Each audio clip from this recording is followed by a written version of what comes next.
Bonjour, donc je suis Mathieu Antoine, directeur de travaux chez Dumez Auvergne, filiale de Vinci Construction France sur Clermont-Ferrand.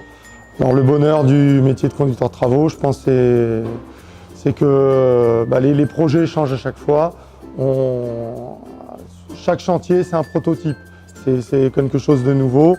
Et au moment de le livrer, quand on arrive au bout, c'est une satisfaction, et pas que personnelle, mais humaine, avec l'ensemble des compagnons.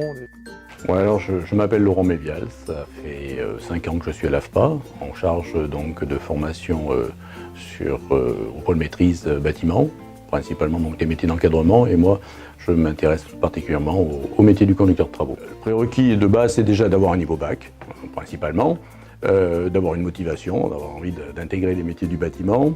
Il est idéal pour poursuivre la formation d'avoir quelques compétences mathématiques et puis peut-être de maîtriser quelque peu la partie informatique, notamment des tableurs, tableurs d'Excel par exemple.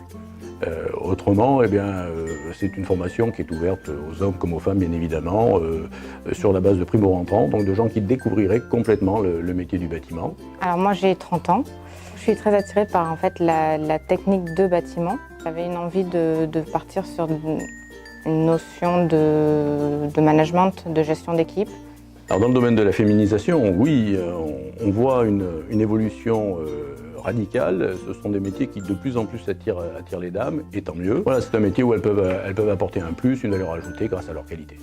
En effet, ces dernières années, les évolutions technologiques ont fait qu'il faut se tenir bien évidemment au courant des dernières méthodes constructives à la mode. Et puis il faut aussi s'adapter à ce que l'informatique met en place. La formation, c'est une formation tutorée, sur laquelle, bien évidemment, la base de travail va être sur un poste informatique, dans lequel les ressources sont structurées par étapes, par compétences. De ces ressources, nous allons en tirer des exercices d'application, par exemple sur des exercices d'avant-maîtrise, de facturation, enfin bref, de bon nombre d'exercices différents. Et puis, le but étant tout simplement d'amener tout doucement le stagiaire, l'apprenant, à une forme d'autonomie qui est nécessaire dans le métier. C'est un métier passionnant, à plus d'un titre, tout simplement parce qu'il apporte une grande autonomie. Donc voilà, il y a déjà ce sens de l'autonomie à développer. C'est un métier de responsabilité dans lequel le conducteur de travaux va se placer sur le plan technique, sur le plan administratif, sur le plan financier bien évidemment.